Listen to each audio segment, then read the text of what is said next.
Ano pang inaantay natin? Talagang hainin na natin to. Ayaw, kita mo naman, oh. Luto na.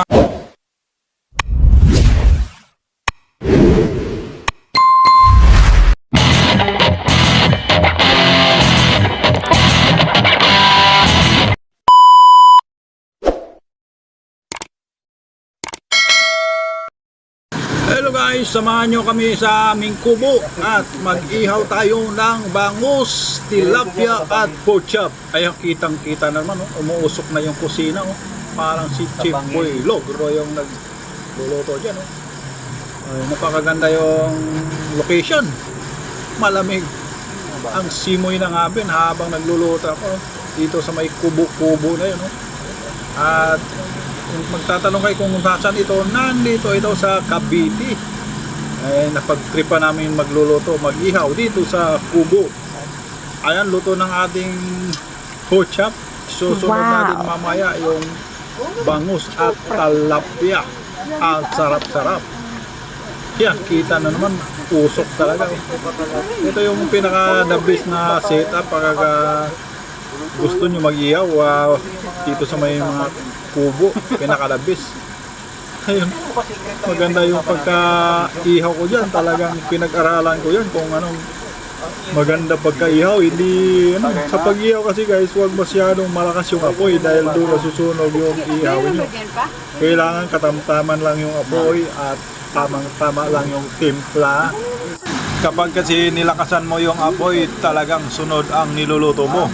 At baka hindi mo pa makain dahil parang uling na ang kulay. Napakaganda nga ito setup na ito guys, dahil nga naisipan namin mag-ihaw dito sa kubo. Bumili kami ng bangus, tilapia, pork chop para ito sa hapunan. At syempre, hindi mawawala yung pulutan kapag may tira. Ito, di ba? Mga professional. At sarap dito mag-ihaw dito sa kubo na ito guys, kasi mahangin, tagusan yung hangin, no?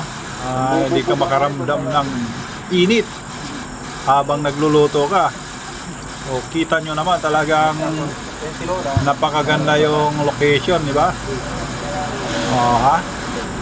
Kaya pagka ganitong setup talaga napakagandang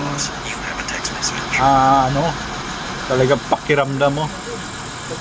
Sarap kasi mag-ihaw, yan ang paborito natin mga Pinoy eh. Siyempre, ang purpose na, double purpose yan. Ulam, at syempre, sinasabi ko na nga, pulutan. Hindi mawala yan, kasama sa ano yan, kasama sa plano yan. Syempre, yung mga barako talagang hindi maiwasan uminom, lalo na sa gabi dahil lalo pag malamig yung condition, yung lugar na pinag-anuan nyo. Talagang mapainom ka, huwag naman labish-labish. Tama lang, di ba? Yung pinaka-labis talaga at merong painit sa katawan. At pinaka-labis din, sabi ng mga dalubhasa, ang mga doktor, kailangan ng ating katawan ng alcohol. Ganon. Talagang kailangan ng alcohol, wag lang yung isopropyl alcohol, delikado tayo dun. So, di ba? Kailangan uminom din tayo ng tama at enjoy lang, wag yung maghanap tayo ng gulo, di ba?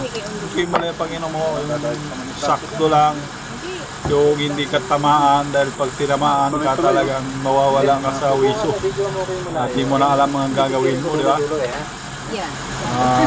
Busy ako dito guys dahil ako yung dito, chief cook. Chief cook talaga.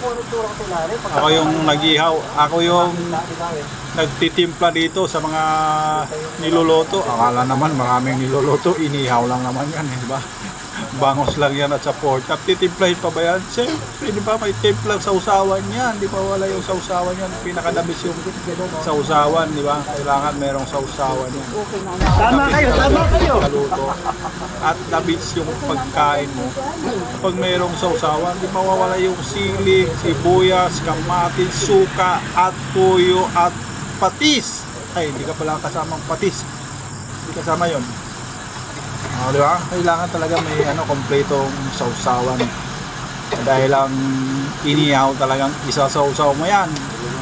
Lalo naman kayo may sili, napakasarap yan, di ba? At talaga guys, pag nag-ihaw, wag sobrang wag sobra yung luto kasi nawawala yung pinakakatas ng isda or sa karne. Hindi masyadong tuyo-tuyo talaga. At talagang nawawala yung lasa niya. Ayan, kunting kunting paypay lang para yung apoy steady lang siya. Hindi naman siya malakas at hindi rin mahina. Yung katamtaman lang. Siyempre, expert ito.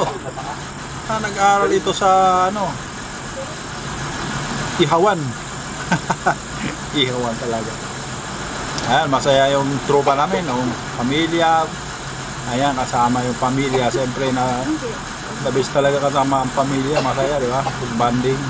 At kasama po palagi.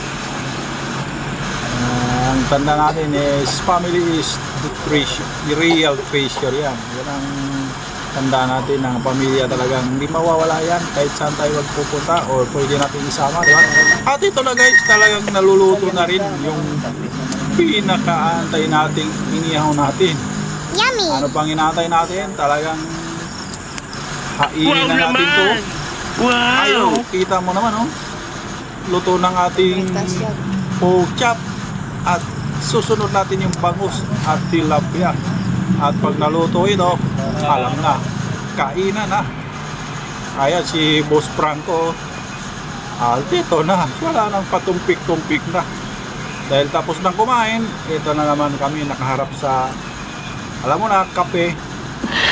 Sana Kape all. may time dahil ang lamig ng panahon, di ba? Kaya nakadapos yung kape.